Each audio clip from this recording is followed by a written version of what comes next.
సంపాదించిన మనీని హ్యాపీ మనీగా మార్చుకోవాలనుకుంటే విజువలైజేషన్ 2.0కి జాయిన్ అవ్వండి.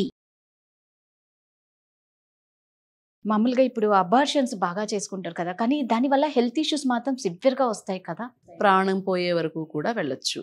అన్వాంటెడ్ ప్రెగ్నెన్సీస్, అబార్షన్స్ని అస్సలు ఈజీగా తీసుకోకూడదు. మీకు ఒకవేళ ప్రెగ్నెన్సీ వద్దు అనుకుంటే ప్రాపర్ బర్త్ కంట్రోల్ ఆప్షన్స్ ఏంటి అన్నది go to gynaecologist, discuss and use.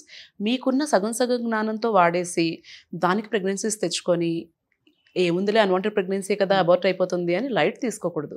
రీసెంట్గా ఒక అమ్మాయి వచ్చింది. అబ్బాయి వచ్చారు, కూర్చున్నారు, మాట్లాడారు, చూశాను, ఓకేనా అన్వాంటెడ్ ప్రెగ్నెన్సీ అన్నారు. సరే టాబ్లెట్స్ ఇస్తాను అని చెప్పాను. ఫామ్స్ సైన్ చేసి రండి అని బయటకు పంపించాను. బయటకు వచ్చి మేడం మీకు ఒక విషయం చెప్పాలి అని మళ్ళీ వాళ్ళిద్దరు లోపలికి వచ్చారు. మేడం చాలా క్యాజువల్గా, మేడం ఇది ఫస్ట్ టైం కాదు మేడం, ఇంతకుముందు ఒక 6 అయ్యాయి అన్నాడు. అబార్షన్సా? 6 అబార్షన్స్ అయ్యాట. నేను అన్నాను, నేను మిమ్మల్ని ట్రీట్ చెయ్యను. మీకు మీ బాడీ మీద, ఆ బేబీ మీద రెస్పెక్ట్ లేకపోవచ్చు, నాకు ఉంది, నేను ట్రీట్ చేయను. మీరు ఎక్కడికి కావాలంటే అక్కడికి వెళ్ళండి, మీరు ఎంత డబ్బులు ఇచ్చినా నేను ట్రీట్ చేయను అని చెప్పి పంపించేస్తాను. ఒకవైపు అన్వాంటెడ్ ప్రెగ్నెన్సీ వచ్చేస్తే ఏం చేయాలో తెలియక కుమిలిపోయి చచ్చిపోవాలా అన్న ఆలోచించే పిల్లలు ఉన్నారు ఒకవైపు. ఇంకొక వైపు ఇలాంటి వాళ్ళు కూడా ఉన్నారు. ఏమవుతుంది, డబ్బులు పడేస్తే డాక్టర్ చేసేస్తుంది. It doesn't happen like that. మీరు పైనుంచి దూకారు అనుకోండి, ఒకసారి దూకారు దెబ్బ తగలేదు, 2 సార్లు దూకారు దెబ్బ తగలేదు, 3వ సారి 4వ సారి తగులుతుంది కదా. ఖచ్చితంగా. Similar case I've seen. Abortion కోసం వచ్చినప్పుడు ప్రెగ్నెన్సీ లొకేట్ చేసుకుంటాం, యూట్రస్లోనే ఉందా అని కన్ఫర్మ్ చేసుకొని పిల్లు ఇస్తాం. ఒక లేడీ ఇలాగే వచ్చారు, హస్బెండ్ ఎక్కడో వేరే దగ్గర ఉంటారు, చాలా ఒబీస్ లేడీ అండ్ తనకి ఆ రోజు శాక్ కనపడలేదు. నాకు ప్రెగ్నెన్సీ విజువలైజ్ అవ్వట్లేదమ్మా, ఒక వారం తర్వాత చూస్తాను అని చెప్పాను. ఆవిడ ఏం చేశారు, అంతకుముందు 7 సార్లు అబార్షన్ పిల్లు వేసుకుందిట. అబ్బా, 8వ సారి నా దగ్గరకు వచ్చింది. నేను అన్నాను, నాకు కనిపించట్లేదమ్మా, ఇప్పుడు నేను ఇవ్వకూడదు, కొంచెం వెయిట్ చేసి రండి, బ్లడ్ టెస్ట్ చేసుకుని రండి అని చెప్తే బయటకు వెళ్ళి ఎవరి దగ్గర తీసుకుని వేసేసుకుంది. సో నాకు ఒక 4 రోజుల తర్వాత కాల్ వచ్చింది ఒక హాస్పిటల్ నుంచి, మేడం మీరు ఒక పేషెంట్ చూశారు 4 days ago, మీరు మళ్ళీ రమ్మన్నారు, కానీ తను ఎక్కడో తీసుకుని పిల్లు వేసేసుకుంది, చావు బ్రతుకుల స్టేజ్లో వెళ్ళింది ఆ హాస్పిటల్కి. ఆ అమ్మాయికి ఏమైంది, ట్యూబ్లో ప్రెగ్నెన్సీ వచ్చింది, గర్భసంచిలో కాకుండా. పిల్లు వేసుకుంది, అది రప్చర్ అయిపోయింది, హెవీ బ్లీడింగ్ అయిపోయి బ్రతుకుతుందా లేదా అన్న సిచ్యుయేషన్లో ఆపరేషన్ చేశారు. Why do you do that is my question. When you have a baby, when you do not want any more kids, what is stopping you from taking a proper birth control method కదా. It's a life కదా that is growing inside అస్.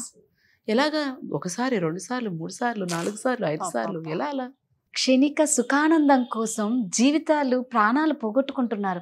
అల్టిమేట్గా పోయేది ఆడవాళ్ళు ప్రాణాలే. I'm not saying sex is not important, but okay, go have respect your body is all I'm saying. Consult doctor, use proper precaution. Is it that difficult? రోజు ఒక birth control పిల్ వేసుకోవడం డిఫికల్టా, లేకపోతే ఒక కాపర్ టీ లూప్ పెట్టుకోవడం డిఫికల్టా? Is it difficult? లేదు, 2 పిల్లలు ఉన్నారు, ఒక సగం పూట సెలవు పెట్టి ఫ్యామిలీ ప్లానింగ్ ఆపరేషన్ చేయించుకోవడం డిఫికల్టా? What is stopping you from doing that? So అమ్మాయి సేఫ్ అయిపోయిందా సర్జరీ? ఫైనల్లీ ఆవిడ బతికారు. అసలు ఒక డాక్టర్ అంటేనే దేవుడితో సమానం. ఖచ్చితంగా. అంటే దేవుడు తల్లి కడుపు నుంచి జన్మనిస్తే ఆ తల్లి కడుపు నుంచి బయటకు వచ్చిన తర్వాత బతికిచ్చేది డాక్టరే. సో నిజంగా అందుకే మిమ్మల్ని దేవుళ్ళతో సమానం అని అంటారు. I disagree with that. ఎందుకు? సొసైటీ చాలా చేంజ్ అయిపోయింది, మనుషుల యాటిట్యూడ్ చాలా చేంజ్ అయిపోయింది. మమ్మల్ని దేవుళ్ళ చూడక్కర్లేదు, మమ్మల్ని మనుషుల్లా చూడండి చాలు. ఎందుకండి? మేము చేసే పనికి రెస్పెక్ట్ ఇవ్వండి చాలు. ఇప్పుడు చాలామంది ఏమనుకుంటారు, నార్మల్ డెలివరీ అయితే డబ్బులు రావు కాబట్టి గైనకాలజిస్టులు సిజేరియన్ చేసేస్తారు అనుకుంటారు కదా. అసలు నిజంగా కారణం ఉండి చేశారా, కారణం లేకుండా చేశారా ఏమీ ఆలోచించరు. డాక్టర్స్ ఉన్నారు, దోచుకుంటారు, ఇలాగే ఆలోచిస్తారు తప్పితే ఏంటి రీజను, ఎందుకు చేశారు, కారణం ఉండే చేసి ఉంటారు కదా అన్న బెనిఫిట్ ఆఫ్ డౌట్ అసలు డాక్టర్కి ఇస్తున్నారు ఈ రోజుల్లో. చాలా వరకు డాక్టర్స్ని డబ్బులు దోచుకునే వాళ్ళలాగా చూసేస్తున్నారు. That attitude is not right. నేనేమంటానంటే ప్రతి పనిలోనూ దైవత్వం ఉంటుంది. ఇప్పుడు మీ కెమెరామ్యాన్ ఉన్నారు, ఆయన పని ఆయన కరెక్ట్గా చేయాలి, ఆ పనిలో దైవత్వం ఉంటుంది. సో నేను స్పెషల్, నేను దేవుణ్ణి, నేను ఏదో గొప్ప పని చేస్తాను అని నేను అన్ను. నేను చేసే పని నేను బాగా చేస్తే నేను దేవుడే, మీరు చేసే పని మీరు బాగా చేస్తే మీరు దేవుడే. I don't believe in God, but I believe in people. So మమ్మల్ని దేవుళ్ళ చూడక్కర్లా, మనుషుల్లా చూసి మా పనికి రెస్పెక్ట్ ఇస్తే చాలు.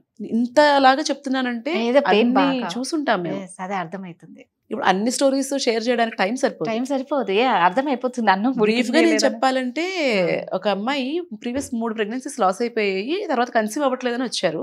మెడిసిన్ పెట్టాను, కన్సీవ్ అయింది, ప్రెగ్నెన్సీ కంటిన్యూ అయింది, అంతా అయింది. సర్విక్స్ బాగా షార్ట్ అయిపోయింది, ఫుల్ రెస్ట్లో ఉంచాము, ప్రెగ్నెన్సీ టర్మ్ వరకు కంటిన్యూ అయింది. డెలివరీకి ట్రై చేసేటప్పుడు ఇంకేవో కండిషన్స్ ఉన్నాయి, మా బెటర్ మీకు సిజేరియన్ చేసుకోవడం సేఫ్ అన్నాను. లేదు నార్మల్ కావాలి అన్నారు. సరేమా నార్మల్ చేస్తాను అన్నాను. ఇంజెక్షన్ స్టార్ట్ చేసి వెళ్ళాను ఇంటికి. సిస్టర్కి చెప్పానమ్మా చూసుకోండి, ఫాస్ట్గా వెళ్ళకూడదు అని. వాళ్ళు ఏంటి, ఒకవేళ రెస్పాన్స్ రాకపోతే నేను సిజేరియన్ చేసేస్తానేమోనని నేను ఇంత జాగ్రత్తగా కంటికి రెప్పలా 9 నెలలు ఆ ప్రెగ్నెన్సీని కంటిన్యూ చేసి జాగ్రత్తగా అక్కడ వరకు తీసుకొస్తే, నేను ఇంటికి వెళ్ళి డ్రెస్ చేంజ్ చేసుకుని వచ్చే లోపల 3/4 బాటిల్ ఫ్లూయిడ్ పంప్ చేస్తాడు వైఫ్ బాడీలోకి. అదేంటి, నార్మల్ డెలివరీ అయిపోవాలని. పెయిన్స్ వచ్చేస్తే నార్మల్ డెలివరీ అయిపోద్ది. నీ బిడ్డ గురించి నీకు వరీ లేదా? నేను ఎందుకు అంత లెక్కలు వేసి మరీ ఆ డ్రాప్ సెట్ చేసి వెళ్ళాను. గట్టిగా పెయిన్స్ వచ్చేస్తే బేబీ ఏమైపోతుంది. వెళ్ళాను, చూశాను, పరిగెత్తుకుంటూ మళ్ళీ ఇంటికి హాస్పిటల్కి వెళ్ళాను, చూశాను, బాగానే ఉంది, సెట్ చేశాను. అలా చేయకండి అని చెప్పాను. వీళ్ళు నేను ఇంటికి వెళ్ళిపోతే మళ్ళీ ఇలాగే చేస్తారనిపించి కిందనే ఉండిపోయాను రూమ్లో. అప్పుడు చెప్పాను, ఉమ్మనీళ్ళు ఏమన్నా లీక్ అయితేనా కొంచెం యాక్సిలరేట్ అవుతుంది, నార్మల్ డెలివరీ అవడానికి ఛాన్స్ బాగుంటుంది అని చెప్పాను. ఇలా చెప్పి కిందకి వెళ్ళక 5 minutesలో ఫోన్ వచ్చింది, మేడం ఉమ్మనీళ్ళు లీక్ అయిపోయాయి పేషెంట్కి అని. వెళ్ళి చూశాను, ఉమ్మనీళ్ళు చక్కగా ఉన్నాయి, మెంబ్రెయిన్ లీక్ లేదు, ఏం లేదు. కింద ఫ్లోర్ మీద చూస్తే ఎన్ని నీళ్ళు ఉన్నాయి. ఏంటి అంటే బాత్రూంలోంచి బకెట్లో మగ్లో వాటర్ తీసుకొచ్చి కింద పోసేసారట. అదేంటి, ఉమ్మనీళ్ళు లీక్ అయితే నార్మల్ డెలివరీ చేస్తానన్నాను కదా అందుకు.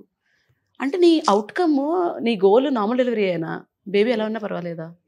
సో ఇక్కడ నన్ను కదా విలన్లా చూశారు. అంటే నేనంటే కదా నమ్మకం లేదు అక్కడ. ఎందుకు, డాక్టర్లు డబ్బుల కోసం మాత్రమే సిజేరియన్ చేస్తారు అన్న ఒక అపోహ వల్ల ఇలాంటి పేషెంట్స్ని ట్రీట్ చేసినప్పుడు బాధ చేస్తుంది. ఖచ్చితంగా ఆ అమ్మాయికి ఎప్పుడెప్పుడు బేబీ పుడుతుందా అని నేను ఎంతో ఆతృతగా ఎదురు చూశాను. ఆ కప్పులు ఎలా చూశారో నేను అలా చూశాను. ఎందుకంటే అసలు ఆ వీక్ గడుస్తుందా లేదా అన్నట్టు ఉండేది తన ప్రెగ్నెన్సీ జర్నీ అంతాను.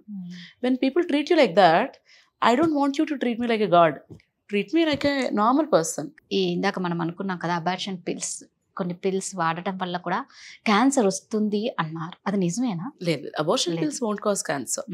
క్యాన్సర్కి మనం ఈ చిన్న చిన్న పిల్స్ వీటిని బ్లేమ్ చేయడం కంటే కూడా మన లైఫ్ స్టైల్ ఎలా ఉందన్నది చూసుకోవాలి. ఫస్ట్ అసలు హెల్దీ ఫుడ్ తింటున్నామా, ఎక్సర్సైజ్ చేస్తున్నామా, అండ్ రెగ్యులర్ స్క్రీనింగ్స్ ఉంటాయి. ఇప్పుడు సర్వైకల్ క్యాన్సర్ ఉంది, చాలా ఈజీ కదా డిటెక్ట్ చేసుకునే టెస్ట్, అది చేయించుకుంటున్నామా? బ్రెస్ట్ క్యాన్సర్కి చిన్న ఎక్స్రే లాంటిది, మ్యామోగ్రామ్ లాంటిది చేస్తే సరిపోతుంది కదా, అది చేయించుకుంటున్నామా? బ్రెస్ట్ క్యాన్సర్కి మ్యామోగ్రామ్ టెస్ట్ ఉంటుంది, 2 years ఒకసారి, 40 years దాటిన తర్వాత చేసుకోవాలి. ఇలాంటి చిన్న చిన్న టెస్ట్ అన్నీ మిస్ అయ్యి ఏదైనా తింటే వచ్చేస్తుందేమో, లేకపోతే ఇదేమైనా చేస్తే వచ్చేస్తుందేమో అని సిల్లీ రీజన్స్ గురించి ఆలోచిస్తాం తప్పితే మేజర్ థింగ్స్ మనం చేయాల్సినవి అండ్ రెగ్యులర్గా ప్రాబ్లం ఉన్నా లేకపోయినా గైనకాలజిస్ట్ దగ్గరికి వెళ్ళాలి, ఇలాంటివి మిస్ అయిపోతాం.